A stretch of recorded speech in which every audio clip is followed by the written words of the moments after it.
Man hunting man. The film The Hunt borrows a basic theme from the short story, The Most Dangerous Game.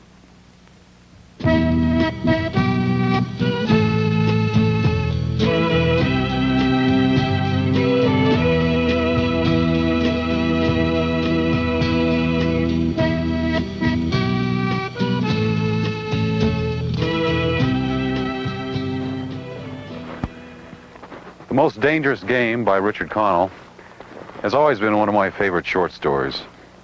It has all the necessary ingredients: action, adventure, drama, suspense.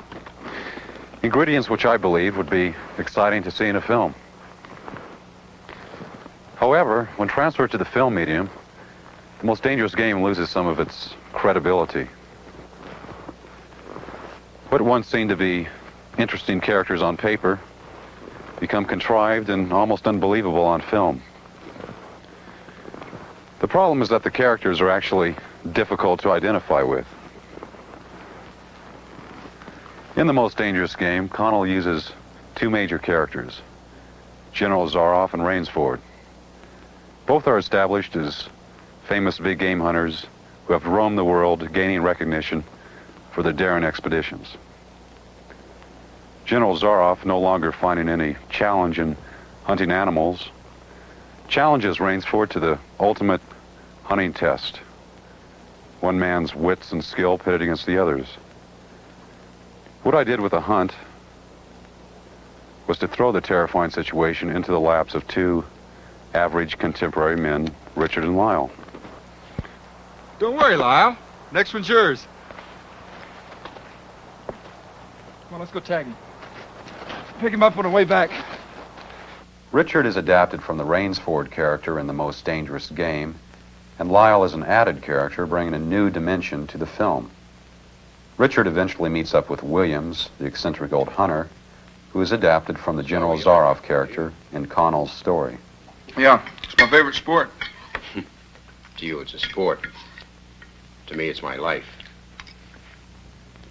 With me is Mike Lloyd Gentry and Paul St. Michael. I thought it'd be interesting to talk about how you guys approached your characters. And the most important thing, I think, that the film is trying to say is how the relationship was affected by the experiences that both your characters went through. Well, basically, the relationship was one of dominance. Dominance by Rich over Lyle. Come on, Lyle. Hunting's the best sport in the world. See, Rich has this fear that if anyone were to see what he feels that he really is, or fears that he really is, that no one would like him. And so he uses his dominance as a cover for this fear. Paul, your character, Lyle, I think is an interesting character. I think a big question that arises from the relationship is, why is he with Rich in the first place? Well, I played the character of Lyle as though he was letting Rich dominate him, as though this was a normal pattern in their lives. When they had the scene where he was faced with having to kill the deer or not, he comes to the realization that he's going to have to either face up to Rich as a man or kill the deer. Now, killing the deer would just be, I think, too much for Lyle to cope with, so he elects to face up to Rich. I don't think I can do it. Damn it, Lyle. Now, once Lyle has done this, I think he feels capable of questioning Rich's actions, which leads to their breaking up. Okay, what happens when Lyle confronts Rich a little bit later and they break up? Rich was stunned. I mean, this was something that Lyle had never done before. It's a very new thing in their relationship. Listen, man, I don't have to put up with this. I'm going to hunt and I'm going to enjoy myself. And if you don't like it, you don't have to come along. Okay, great. Okay, then you just go along, you chase your butterflies, and I'll meet you back at the car Sunday morning. How's that? The fact that he got angry is a thing of fear. The anger coming from fear, the fear of the fact that because of this confrontation that Lyle was taking away, or he was losing his hold or his masculinity. Well, I think Lyle has certainly gained a degree of confidence and self-respect by this. I'm sure he still likes Rich as a friend. I think for the first time, or seemingly for the first time in their relationship, he wants a more, I guess, a more equal friendship with Rich. Sit down! What? Sit down!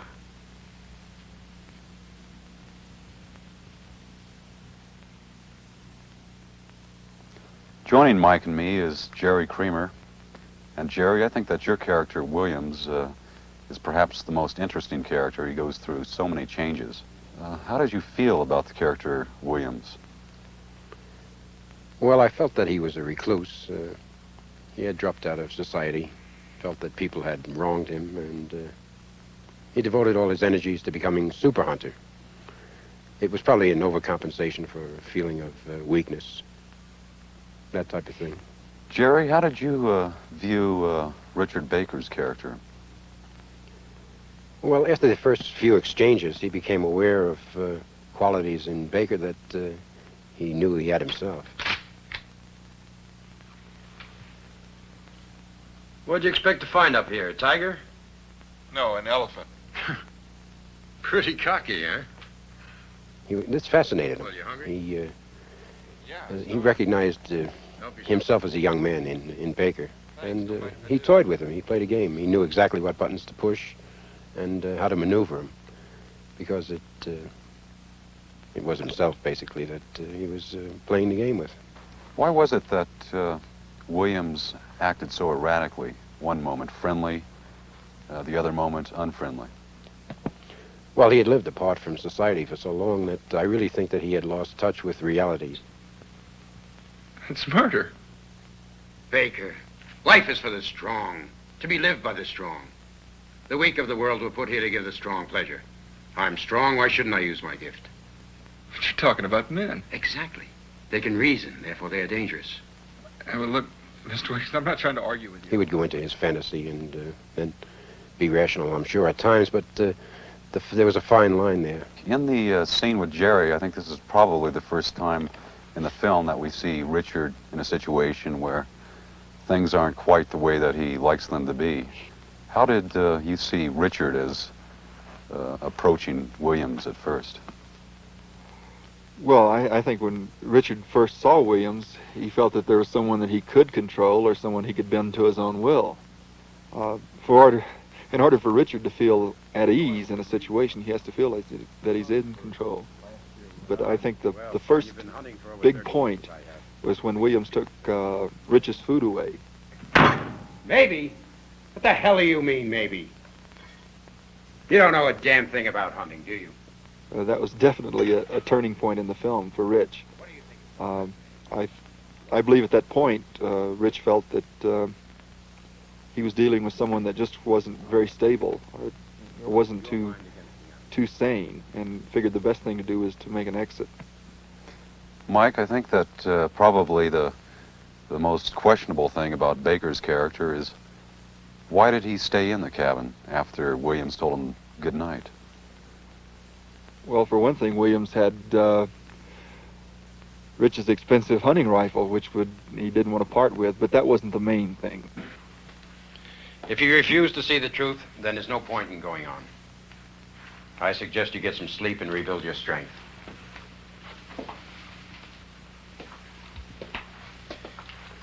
I imagine you want to resume your hunt in the morning. That's why I came up here. And that's why I came up here. Good night, Baker. The main thing was the fact that Rich felt that the confrontation was over at that point. As long as he didn't try to escape, or he played it cool and didn't try to sneak in the room at night and steal the rifle or something like this, that everything would work out okay. See, that's the thing about Rich. I mean, under pressure is to be submissive. That's the whole element of his character. Whenever his face or this fear crops up, the whole thing is to be submissive, and he has this fool's dream that everything is going to work out all right as long as he doesn't make waves. But things don't work out so well for Richard Baker. He leaves the cabin the next morning, and he's shot at. The hunt has become a life or death struggle for Richard. Mike, what did you use as an actor to help you portray that fear and that shock he was going through? Well, as you know, I work primarily through belief. And at that moment, I believed that Mike Gentry, was in that situation and that somebody was trying to kill me. And so everything that you saw, it was me actually going through that experience. Do you think that Richard was a true coward? I believe he was, yeah. At that moment, Richard, being the coward, chose the submissive route, always with the great hope that as long as Rich is submissive, that Williams won't kill him, that he'll take pity on him and not shoot him. So it's my way of thinking that's definitely the coward's way. Jerry, at the end of the picture, when you're standing over Richard, Mike, we never really know if Williams is going to shoot Richard or not. Do you think he would have shot Richard?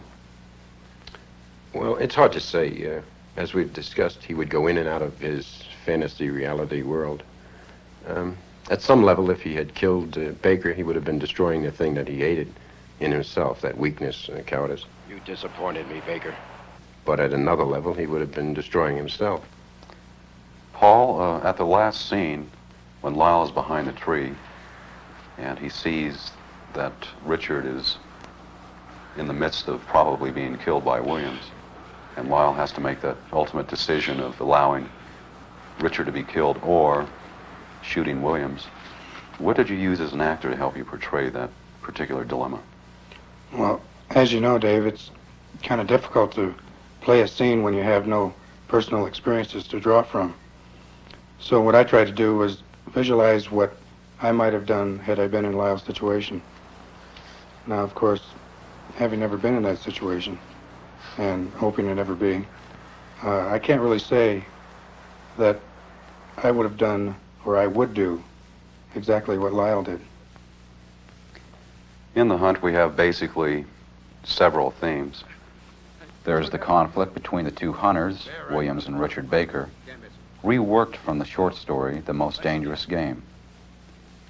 And we have conflicts within each character. Richard dealing with his masculinity versus his cowardice, and Lyle dealing with his passiveness.